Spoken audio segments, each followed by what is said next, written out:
হাদিসের মধ্যে আছে আল্লাহ নবী সাল্লাল্লাহু আলাইহি ওয়াসাল্লাম বলেছেন, হাসরের দিন প্রত্যেক নবী তার ঈমানদার অনুসারী নিয়ে দাঁড়াবে।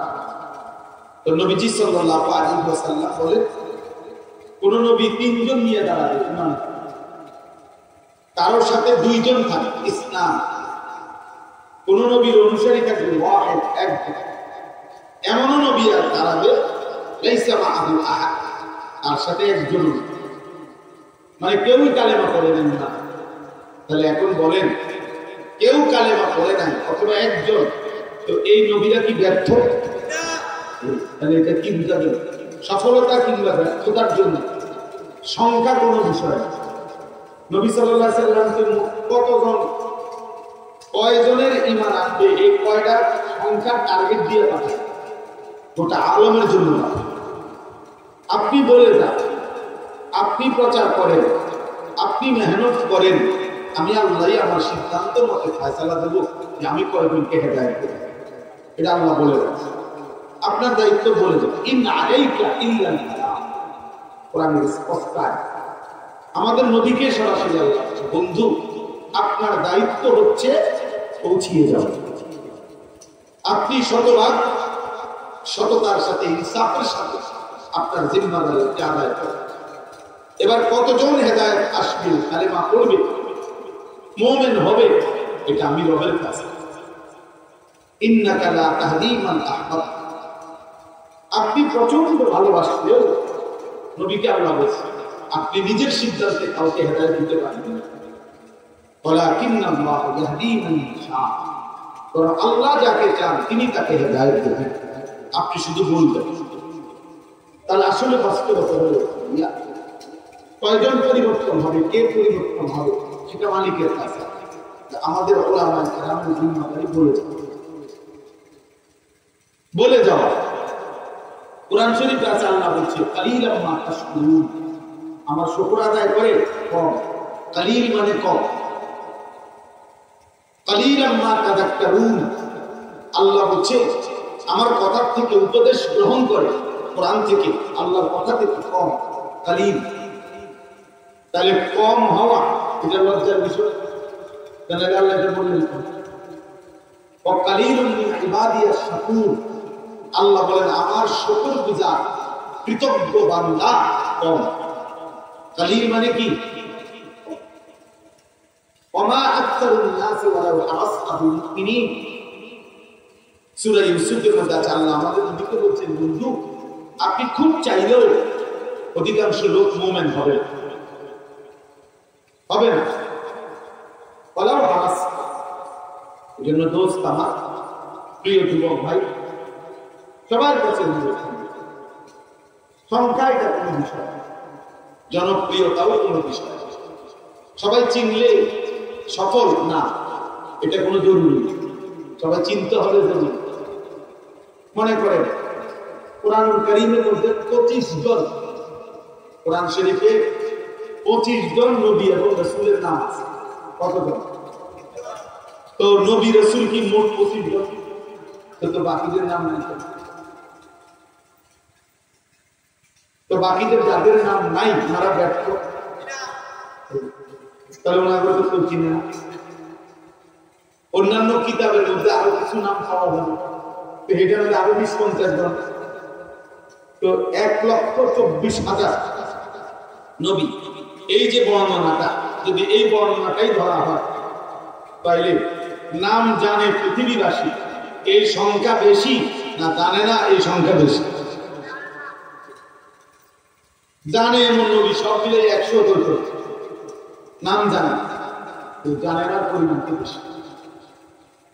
1.25 লক্ষ সাহাবীদের সামনে নবীজি বিদায় হজ্জে আরাফাতের ময়দানে ভাষণ দিয়েছেন নবী সাল্লাল্লাহু আলাইহি সাল্লামের জীবন। কারণ পৃথিবীর কোন কিতাবে 10,000 সাহাবীর নাম নাই, 5,000 সাহাবীর নাম নাই। পৃথিবীর সব কিতাব বাড়ি চালান দিয়েও যদি একত্র করে,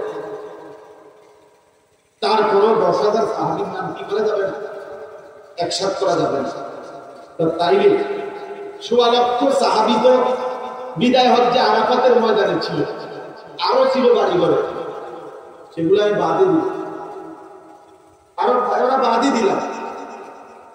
তাইলে এই ১৬ লক্ষ সাহাবীর মধ্যে ৫,০০০ সাহাবীর নাম তো কোন কিতাবে না। তাহলে কাদের নাম নাই?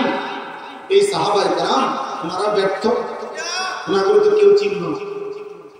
এই জন্য দোস্ত আমার, আল্লাহর দিকে ফিরে আসা, আল্লাহর কাছে গ্রহণযোগ্য হওয়া, আল্লাহ গ্রহণ করা, এটা হলো মূল বিষয়। তোমার জন্য, আমার জন্য, বয়স্কদের জন্য অথবা আমার জন্য। মালিক গ্রহণ করলেন। কোরআনুল কারীমের মধ্যে আছে ইব্রাহিম আলাইহিস সালাম আল্লাহর ঘর কাবা, কাবা ঘর আল্লাহর ঘর, ইব্রাহিম আলাইহিস সালাম পুনর্নির্মাণ করেছেন আল্লাহর হুকুম। وَإِذْ يَرْفَعُ إِبْرَاهِيمُ الْقَوَاعِدَ مِنَ الْبَيْتِ وَإِسْمَاعِيلُ, আল্লাহ বলেন ইব্রাহিম এবং ইসমাঈল আমার ঘর পুনর্নির্মাণ করলেন। তো আল্লাহর ঘর বানাইছেন না, আল্লাহ বলে দিয়েছেন ওয়াইদ বাওয়ানা লিইব্রাহিম মাকানাল বাইত। কোরআন শরীফে আছে, আল্লাহ বলেন আমার ঘরের সীমারেখা, দৈর্ঘ্য, প্রস্থ সবকিছু আমি আল্লাহ নিজে ইব্রাহিমের জন্য নির্ধারণ করে দিই। তাদের ভুল হওয়ার কোনো সুযোগ নেই, আমি নিজে ঠিক করে দিই। জিবরাইল সামনে দাঁড়ানো ছিল, তাহলে জিবরাইলের উপস্থিতিতে সরাসরি আল্লাহ পাকের নির্দেশনায় ইব্রাহিম আলাইহিস সালাম আল্লাহর ঘর বানাইছেন। সব কাজ ঠিক মতো শতভাগ নিখুঁত ভাবে আঞ্জাম দিয়েছেন। কিন্তু এরপরেও কোরআনে আছে ইব্রাহিম আলাইহিস সালাম কাজ শেষ করে আল্লাহর কাছে দোয়া করছেন, রব্বানা তাকাব্বাল মিন্না।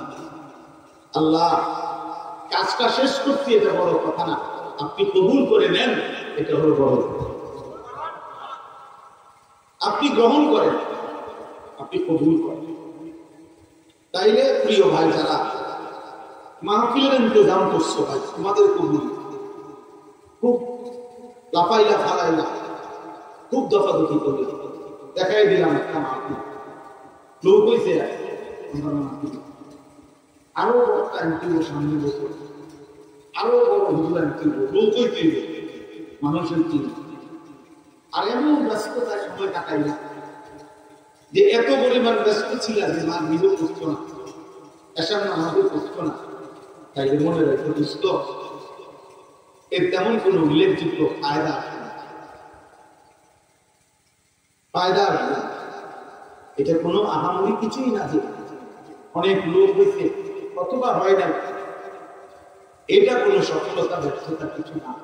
আল্লাহ নিল কিনা, মালিক গ্রহণ করলেন কিনা, আল্লাহর কাছে কবুল হলো কিনা, এটা মূল বিষয়, এটা মূল বিষয়। এই জন্য আমি প্রত্যেকের কাছে অনুরোধ করি, কিশোর, নওজোয়ান, বয়স্ক, বাবা, সবাই মিলে এটা ফিকির করা উচিত যে আমি দুনিয়ায় কতজন আমাকে চিনে, এটা আমার কোনো বিষয় না। আমার বিষয় হলো আমার রবের কাছে গ্রহণযোগ্য, আমার আল্লাহর কাছে গ্রহণযোগ্য। আল্লাহ আমাদেরকে তৌফিক দান করেন, আল্লাহ আমাদেরকে কবুল করেন।